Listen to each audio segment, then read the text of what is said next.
All right.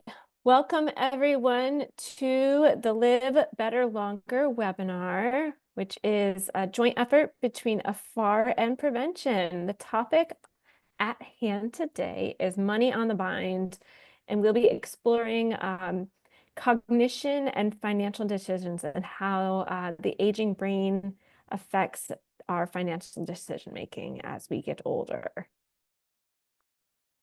I'm Kaitlyn Phoenix. I'm the deputy editor of the Hearst Newsroom, which produces content for Good Housekeeping, Women's Day, and of course, prevention. And our two partners joining up today are AFAR, the American Federation for Aging Research, which has been committed to advancing the science of healthy aging for a while now, and is involved in so much research on the topic of aging. Then we also have prevention, which is known for all of its science-backed, well-reported health content that it produces. So it's a perfect joint partnership between the two. And during these Live Better Longer webinars, we explore different aging topics with research experts.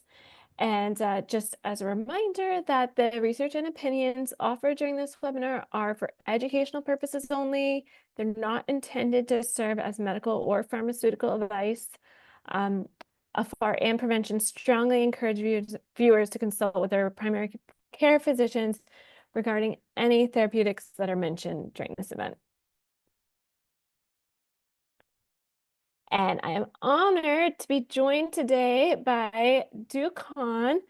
He is a tenured professor of psychology, family medicine, neurology, and gerontology at the University of Southern California. He's an AFAR grantee, and he has done tons of research on this topic area. So Duke, thank you so much for joining us today. I'm excited. It's great to be here, Caitlin. Thank you so much for having me. Thank you. I think we have a great conversation ahead of us. I'm excited to learn about this. From what I understand, some of your research at the University of Southern California has been focused on the aging brain and potential degenerative changes that could hurt your ability to make wise financial decisions. Do you mind explaining how you conducted your research and some of your key findings for us? Sure.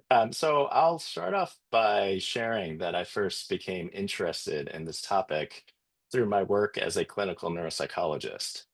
And as a clinical neuropsychologist, I am trained to give cognitive tests, which help diagnose and treat a number of different neurological conditions, or they're used in the diagnosis and treatment of these conditions. And so a number of years ago, I was referred a string of patients where it was discovered they were making poor financial decisions, like giving away large sums of money to strangers or false charities. And it was presumed naturally that they had early dementia. However, in many of these cases, we would give hours of cognitive testing and they would come out normal. And this was obviously frustrating to the care providers at the time. There was this clear change in financial behavior. It was logical that cognitive testing might actually show there's some sort of cognitive impairment. But in case after case, we saw that these older adults actually didn't show any cognitive impairment based on our testing. And so that got me thinking that financial decision making might be one of the earliest signs of impending cognitive impairment or dementia, even ahead of any noticeable signs. And so I was a part of a research center that was devoted to Alzheimer's disease at the time. And so this started really a program of research focused on trying to understand how older adults make financial decisions and whether there are certain patterns in financial decisions that might predict cognitive decline or dementia later on in life. And so at USC, we use many tools to investigate this topic, ranging from brain imaging to behavioral economics tasks. We take into consideration health and the context of the older adult. And And I think we're constantly looking for new tools to try to understand this very important, very complex topic. So when we talk about financial decision making, it's not a simple matter. It really is, if you think about it, a very complex topic that involves not just cognition, your ability to remember things, but also your ability to do calculations, your ability to make values on certain options. And to weigh all of those things together, it also involves things like emotional processing or being able to inhibit your emotions. So it does make sense to us that financial decision making, being such a complex ability, might be one of the first things to go in the context of older age, or specifically when someone might be developing a dementia context. So some of our findings currently from our lab highlight this. For example, we've recently found that uh, a very particular brain region called the entorhinal cortex seems thinner in people who are more financially vulnerable. And this is adjusting for age, education, gender, even income. And what's interesting about the entorhinal cortex is that it's one of the first, it's commonly known as one of the first to decline in the brain in Alzheimer's disease. These are older adults who show no cognitive impairment, but they have thinner cortex in the entorhinal cortex, and this correlates with financial vulnerability. So this does seem to suggest that financial decision making might be one of the earliest signs of cognitive impairment, one of the earliest signs of impending dementia. We also found that persons who performed lower on very specific cognitive measures that are sensitive to Alzheimer's disease um, tended to have greater financial vulnerability as well. And so these are people that are not performing in the impaired range yet on cognitive tests, but they're performing lower on these cognitive tests that we know are sensitive to Alzheimer's disease down the road. Um, and in this specific study that I'm talking about, we found that older adults who were more willing to give away money to a stranger online performed lower on these very specific cognitive tests that are sensitive to Alzheimer's disease. And so this again builds the case that financial decision making might be one of the earliest signs of impending cognitive decline or dementia. Other research groups have done other studies that have supported this notion as well. I need to say at this point, though, it's not that it's not all older adults that are going to experience financial decision-making impairment in older age. It's really certain older adults that we think might be more vulnerable to something like dementia or cognitive decline. I also need to clarify that not all older adults who are showing poor financial decision making are going to develop dementia. Not all older adults who are going to develop dementia are going to show poor financial decision making. We know dementia is a very heterogeneous presenting disease, and so it's not all the same all the time. And so I just need to make those caveats. But those are a few points from our research that I can share at this point. This is so fascinating that these clues can show up earlier than we thought before in ways that we hadn't really considered. So, wow. Um, it sounds like you pinpointed specific changes that occur in some people's brain that could put them at risk. Do you have any idea why these changes happen in some people, but not everyone? Yeah, that's a great question, and it's a really important question because again, I think some people erroneously assume that as we grow older, we're just going to make poor financial decisions. That's absolutely not the case. We really think that very specific older adults might make poor financial decisions. And one of the reasons why we think that, or one of the reasons for that, is what we think is age-related neuropathological accumulation, and that's a mouthful. And I'm just going to explain what I mean by that. Please Um, do. so, so as we grow older, some of us are going to accumulate in our brains certain things that are not healthy. And in the case of something like Alzheimer's disease, that's amyloid plaque and neurofibrillary tangles, these certain what we call pathological markers. And it's true that some of us actually accumulate more of these than others, actually, and that's why some of us develop Alzheimer's disease sooner or quicker than others, actually. And so, what we really think is that in these specific older adults that are showing poor financial decision making early on, that they have higher levels of these neuropathological markers. And there's been a lot of advances in the area of Alzheimer's disease, really just in the last few years or so. And so, one of the ways that we are planning to look more closely at this being a potential cause is by looking, you can now look in blood and take blood samples to look and see how someone might vary with respect to some of these neuropathological markers. And so we're actually actively trying to do that right now in our studies. But to answer your question, we think that the reason why some older adults might make poor financial decisions and show changes in their brains um, ahead of any noticeable cognitive impairment is because of these neuropathological markers, these things that we know are not part of normal healthy aging, they're part of normal unhealthy aging. And so we're trying to study that a little bit more closely. Okay, so it sounds kind of like we don't know exactly why, but we are noticing these things that are happening and in the brain, and those things we're pretty sure are putting certain people at risk. Yes, I think brain is very important for function, and I think Hmm. anytime we see differences in brain imaging metrics like we do think that that has an impact on functioning. And so, and then your question is very very smart in the sense. So, what's causing those brain changes? And we think it's this neuropathological accumulation. So, we're trying to study that a bit more intentionally. Gotcha. And I know you've also found that people who are more willing to give money to a stranger may be at a higher risk of developing Alzheimer's disease.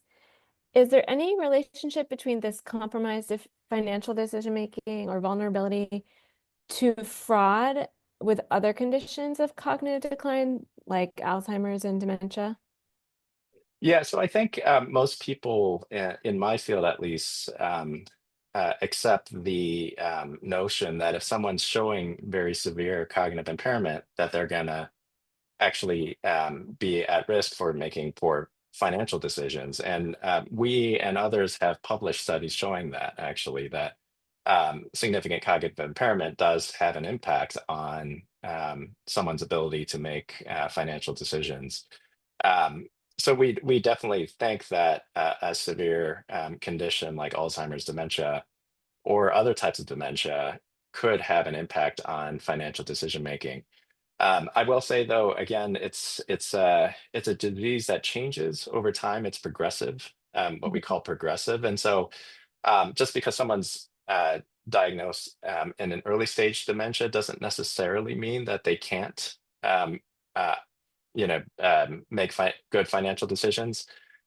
Again, this is a very heterogeneous disease, and what we mean by that is that there's a lot of variability in how people present in terms of their symptoms and their abilities. But generally speaking, we do think that uh, severe neurological conditions like dementia do have a negative impact on financial decision making.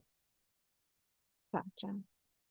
What do you hope the future holds for this area of brain research? What do you hope scientists are able to figure out down the road? So I think one of the goals that we have are to see if we can use neuroimaging or tools like that to identify if someone might be more at risk for financial scam or fraud or making poor financial decisions I think if we're able to, for example, scan someone and actually give an indication of how at risk someone might be, I think I can understand that that would be very beneficial for a number of people who might have interests in this. And I know there are I've worked with some people involved in the justice system, and they're very interested in something like that because then they can help protect older adults or at least prosecute certain bad actors that are taking advantage of those particularly vulnerable older adults. However, I need to say at this point, we're very far from being able to do that. So a lot of the studies that we have done and others are currently doing are the first studies in Mhm.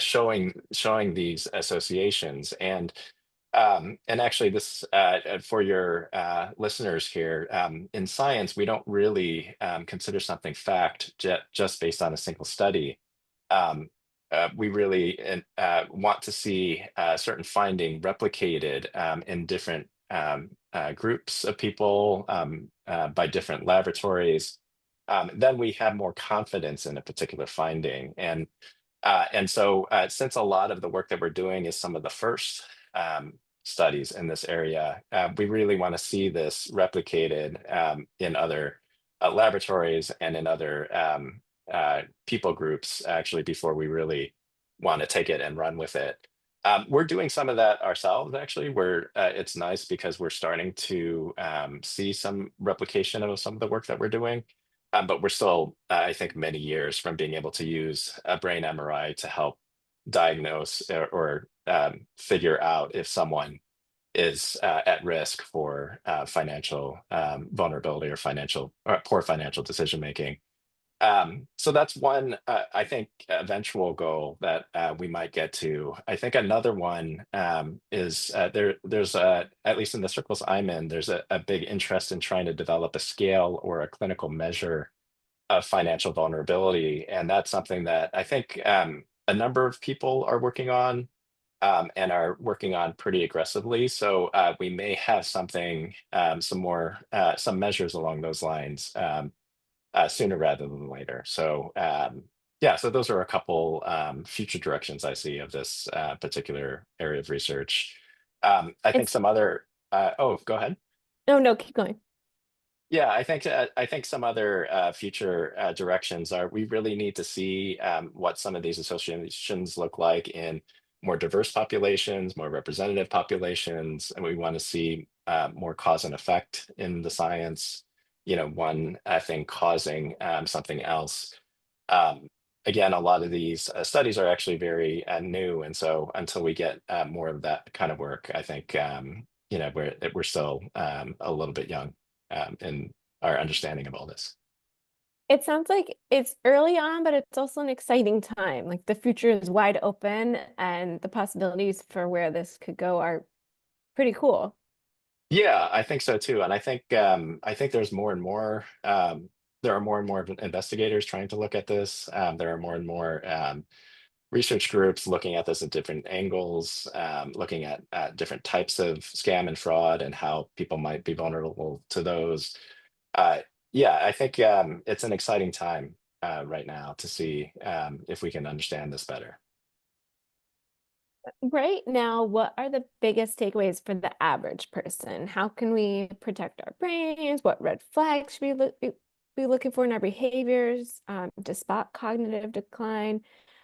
What do you hope people take away from this at the moment?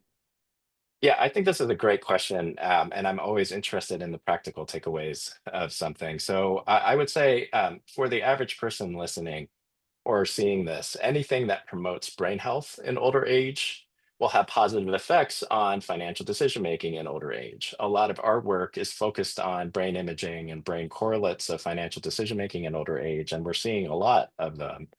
Um, and so, by extension, anything that helps promote brain health will help promote financial decision making in older age. And so, so one resource I could point people to is I'm a founding governance member of the AARP Global Council on Brain Health. And this is an independent group of scientists with the task of trying to look at the scientific literature and trying to distill it for the lay person. What are the important aspects to maintaining brain health in older age?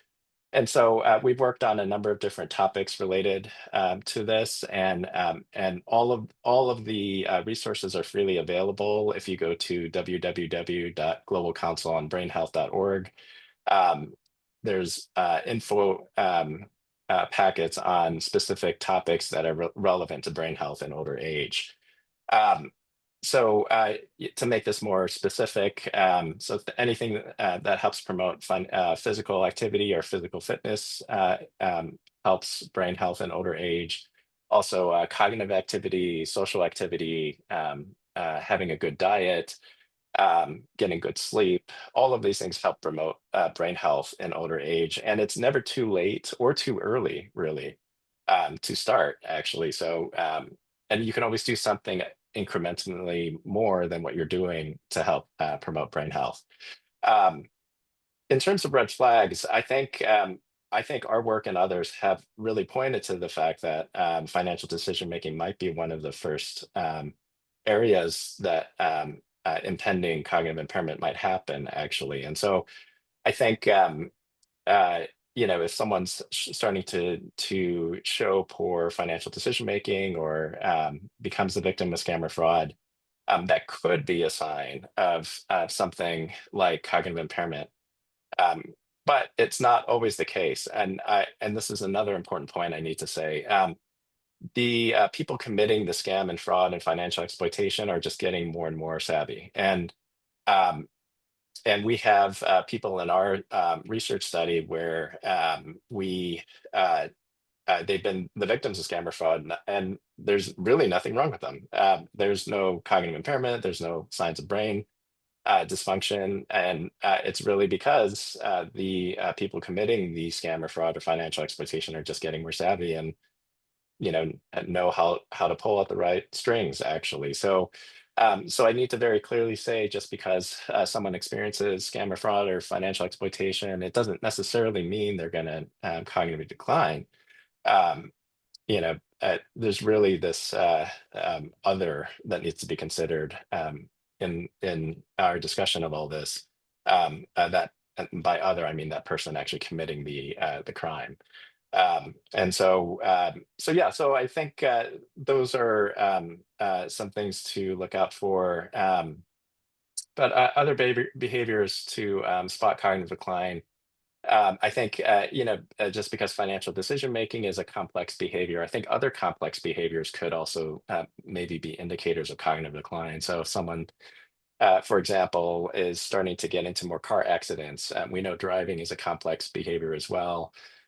It might be other areas of life that might require integration of multiple different brain systems that might be indicators of potential cognitive decline. And so those are just some thoughts to answer that question. I think those are all important things for people to keep in mind. And I especially am happy that you mentioned, just because you fall for a scam or something, that doesn't mean you're destined to have dementia or something. These scammers are getting very, very tricky and anyone can fall for them. But it also makes sense that if that is happening and some other things are happening or you're making other poor financial decisions, it could potentially be an indicator down the line.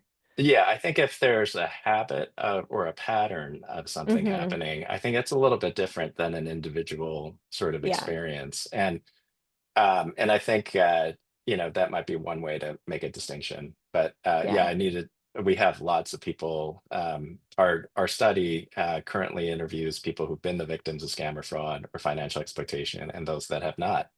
And we follow these individuals over time, and that's really just to see changes over time. And I have to say, we have lots of examples of very bright, very intact, nothing wrong people that have unfortunately experienced the scam or fraud, and it's really all attributable to that bad actor.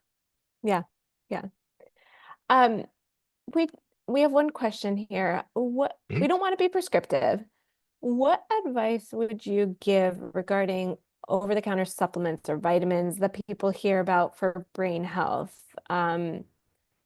What should people keep in mind? I know they're advertised a lot. What should people keep in mind about that? Yeah, no, I think that's a great question, and it's one that we often get in the community. We do, for what it's worth, we do community talks on brain health because we believe in it so much. And actually, this is a topic that is this specific topic. We have a, report on at the Global Council on Brain Health, actually, on that website. So, and the general consensus among the experts when we considered this was that there wasn't really anything that really did promote brain health or prevent dementia, like, generally speaking, across the board. Now, it may be different if someone has a deficiency in a particular vitamin or a nutrient level.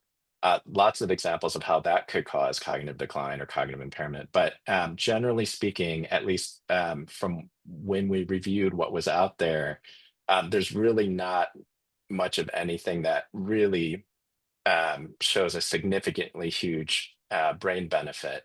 And I know that runs contrary to a lot of advertising of a lot of these supplements. And so we felt very strongly that we wanted to get that message out, at least in our review of the literature. Nothing, Definitely. that significantly beneficial. Good to know.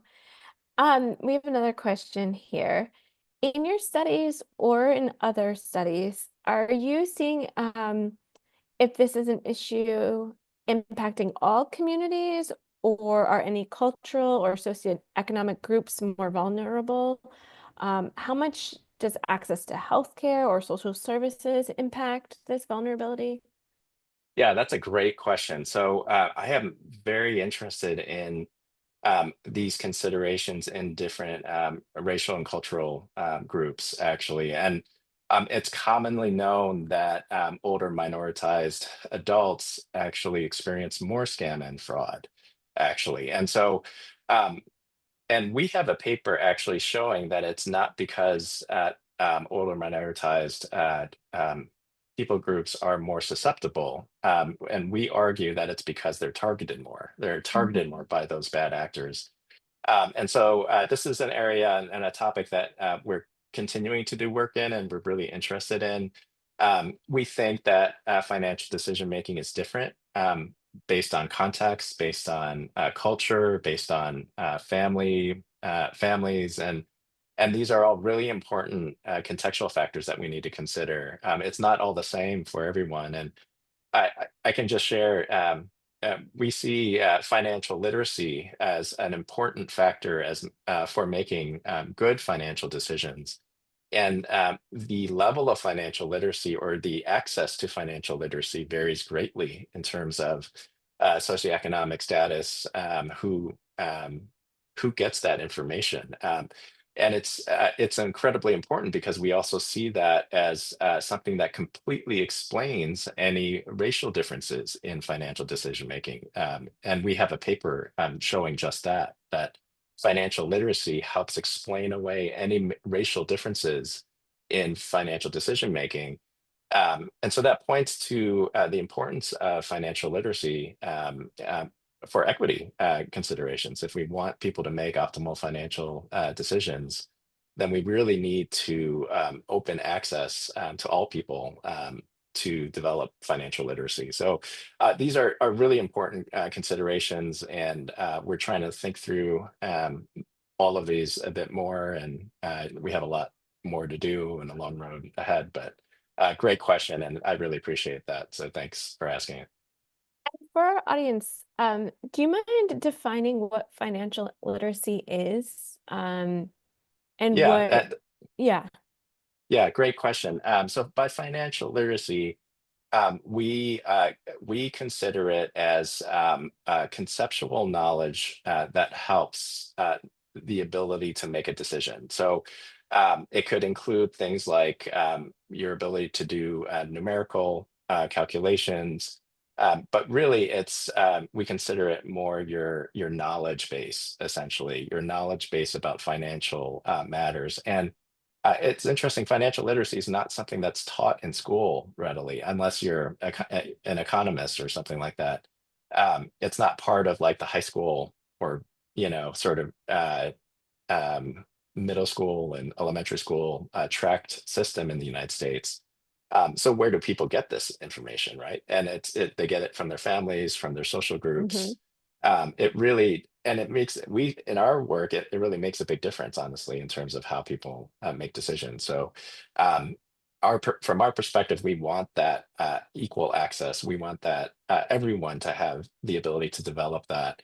And we know there are certain people groups in our country's history that have been disadvantaged, actually, in terms of education opportunities and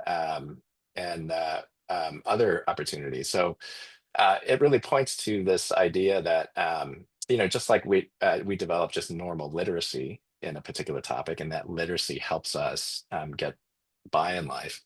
Financial literacy helps us make better financial decisions, and so the more that we can help promote that and as open access to that and as possible, the better it will be for older adults. Hmm. Definitely. You mentioned how other researchers are looking at other forms of scams or fraud. Mhm. Do, do the cognitive changes that you're studying impact other kinds of or other kinds of important decision making, such as like medicine routine or other decisions that impact their health? Yeah, so we do think that that could be the case, and that's mostly because of how we understand the specific brain regions that we're finding Hmm. um, are playing into financial decision making. So I'll try to explain this. So basically, our brain imaging research is implicating a specific brain region, specific brain networks that are involved in prospective memory. So the ability to imagine a certain outcome after a decision. Um, and also brain networks that are involved in making a value judgment on something.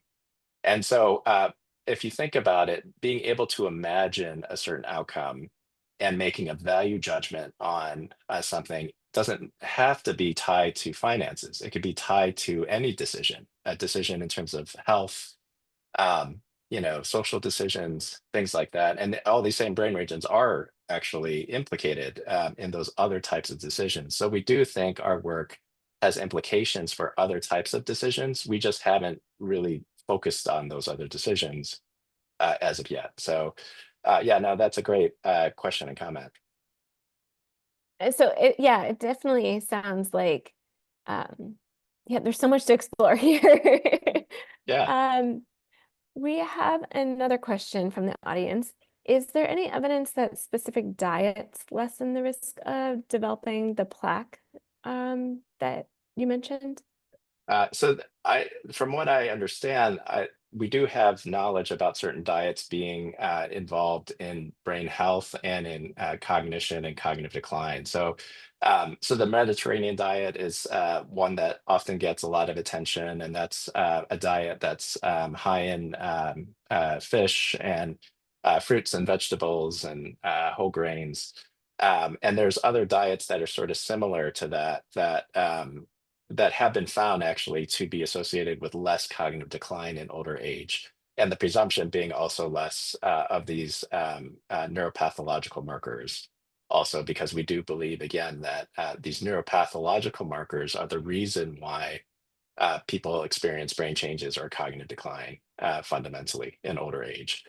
Um, so yeah, this actually raises another interesting point, if I may, and it's a little Mhm. bit of a diversion, but it's such an important point. I just wanted to share with your viewers here.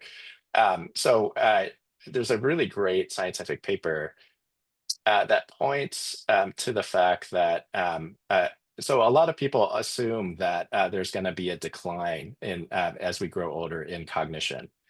I think most people see this like very uniform line that goes down Mhm. as we all grow older. And what this particular paper did, and the first author was Bob Wilson from the Rush Alzheimer's Disease Center. I'm happy to share this reference if people are interested. But what this paper did was it took that declining line, and we do see that declining line looking at, when you look at large populations of older adults.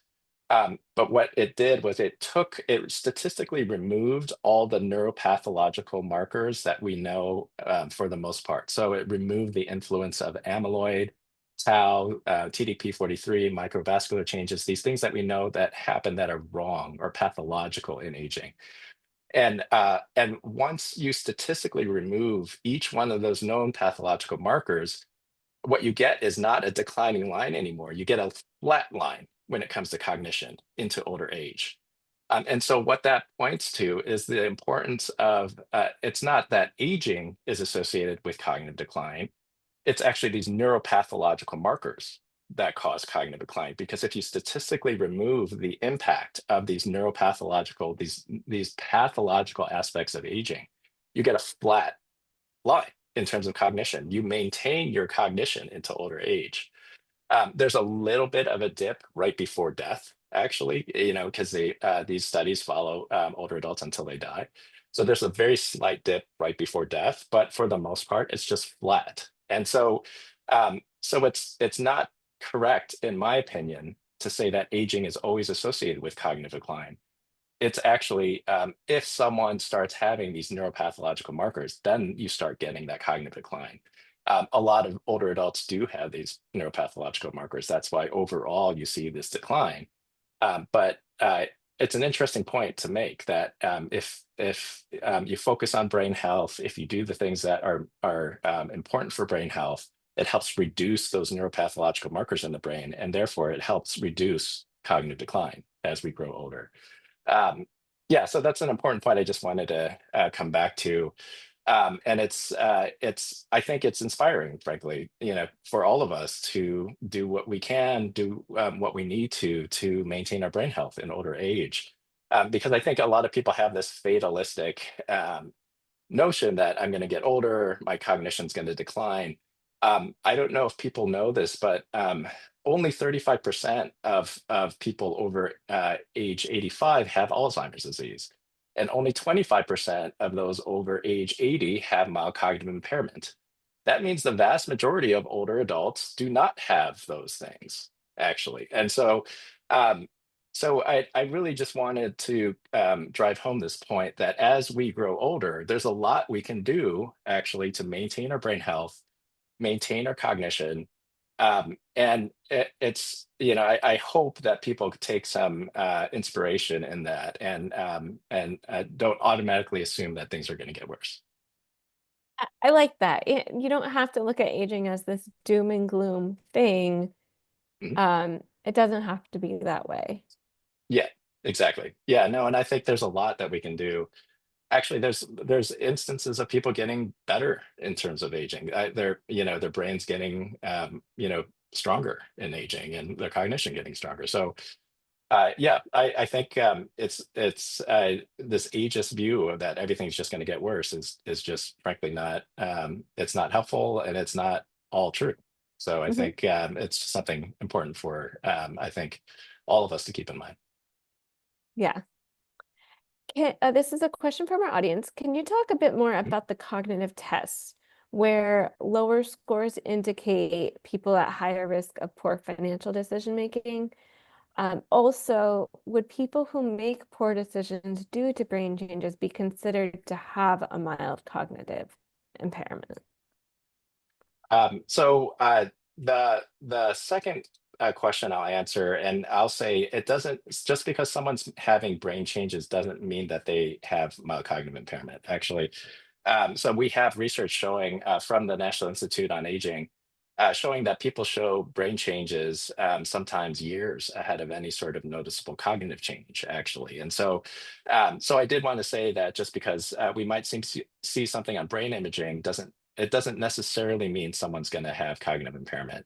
And I think that's in some ways helpful because it just Mhm. shows that it's not a complete one-to-one sort of loss, if that makes sense. So, and then the first part, if you don't mind sharing, reading that again. Yeah, can you talk a bit more about the cognitive tests? where the lower scores indicate a higher risk of poor financial decision making.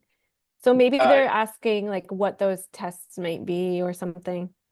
Yeah, so the cognitive tests that we use in our research are cognitive tests that are used in clinics around the world, really, and they test different aspects of cognition. So things like memory, visual and verbal memory, language ability, visual spatial ability, different forms of attention, and what we call executive function. So these higher order cognitive abilities, things like multitasking or keeping track of multiple things at once.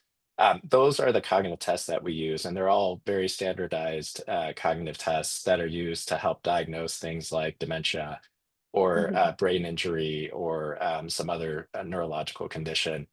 Um, and what we're seeing is that the tests that we know are particularly sensitive to Alzheimer's disease, um, that those are the tests that seem to be sensitive to financial vulnerability or making poor financial decisions in our older adults.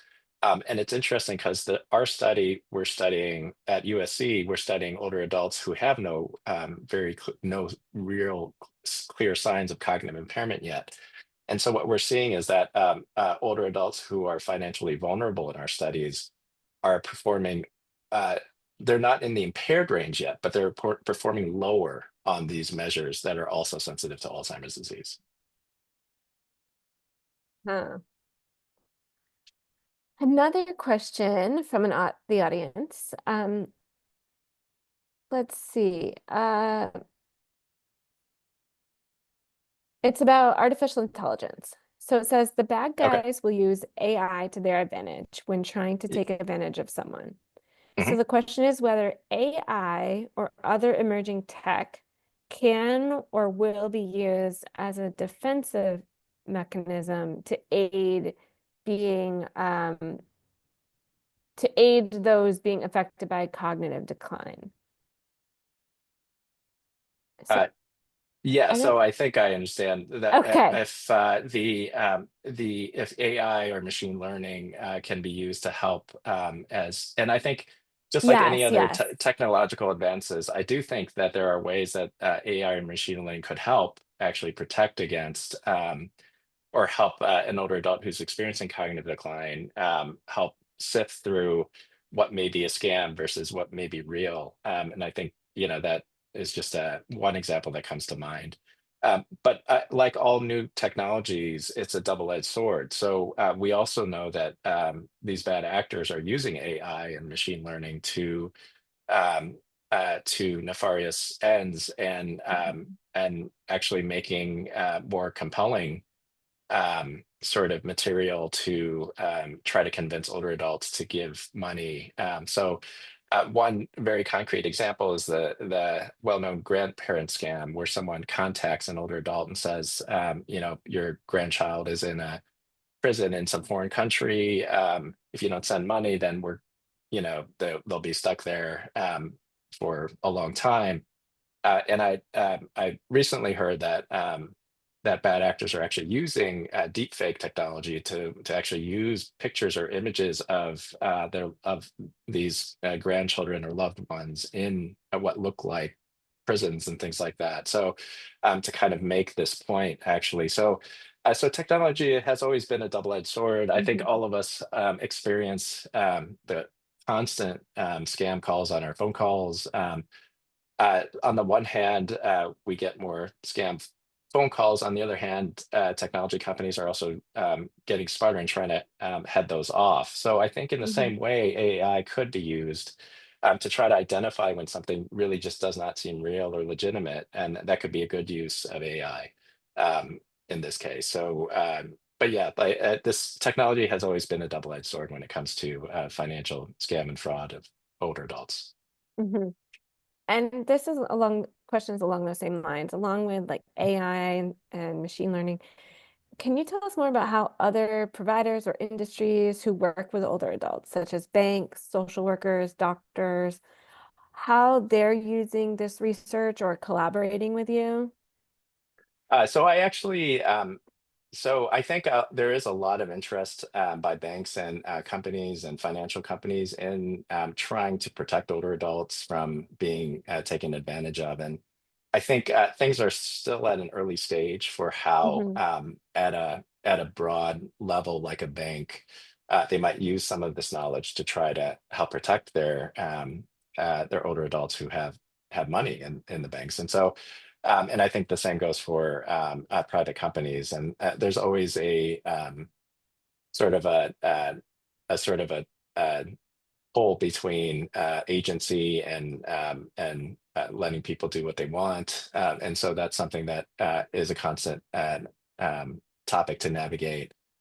So I've been involved in a number of different meetings actually with different private companies, and I think at this point a lot of it is sort of just trying to understand this better, and so I think that's always the first step, and then from that point, once there's a level of appreciation or understanding of the issues, then ideally, um, interventions can be developed to try to do something about this. But yeah, so I think I know there's a lot of interest in private companies and trying to help protect older adults, and that's been a good thing to see.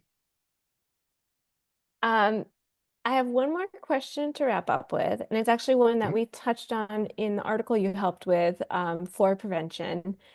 Um, how can we be proactive in protecting our financial decision making? Should we be implementing power of attorney or something like that? What advice would you give to someone who's concerned about protecting their own assets or maybe a loved one who might be having cognitive changes and might seem vulnerable for financial risk? Yeah, so I think one of the things that I always try to stress is the more advanced planning, the better when it comes to this. And I think this is good for multiple different reasons. It helps the older adult or the person in question sort of set up what they want ahead of time so it's clear to everyone what they want if something were to happen. And so, so setting up like legal directives, like you mentioned, and other sorts of power of attorney structures, I think that will help address when or if this does unfortunately become an issue that everyone will be on the same page, and the person in question would also have their wishes honored actually. So I usually recommend as much advanced planning as possible actually, and so that's something that I would say. I will say also, and we touched on this a little bit in our conversation. People feel a lot of shame about being scammed, and a lot of people become the victim of scammer fraud just unintentionally, or it's like a one-off, or it just happens, and it's not always the fault of the older adult, and in fact, it's always the fault of the bad actor, right? Um, so I think the people feel a lot of shame about it though, and I think the more that people are willing to talk about when these happen, um, I think the better, because what often happens is that something will happen and people will feel a lot of shame about it and won't talk about it, and so no one will know actually. But the more that we can address the shame and the fact that this is happening, and it it's just happening more and more, the more that it gets brought into the light, and the more that people can address this either at the government level in terms of instituting new policies, or just at the individual level, just putting things into place that might help reduce the chances of this happening again. So, um, and I mentioned before, focus on brain health. I think it's never too early again to do that. That's something else that could be done. And then we talked about this, that financial literacy is something that can also be uh, increased, or you can always learn more about your financial situation, about financial concepts. You can learn financial literacy at any age, and so that's something that I would recommend to people as well. I think those are some really good actionable takeaways that we all could use, or reminders for all of us.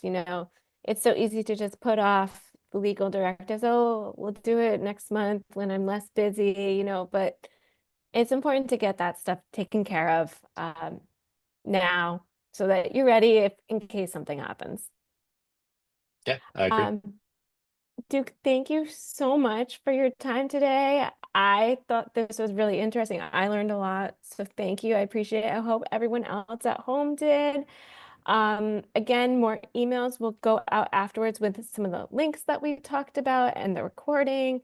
And you can also help AFAR continue to offer these free webinars by supporting us, going to afar.org/donate and provide some support that way so we can continue to do these webinars.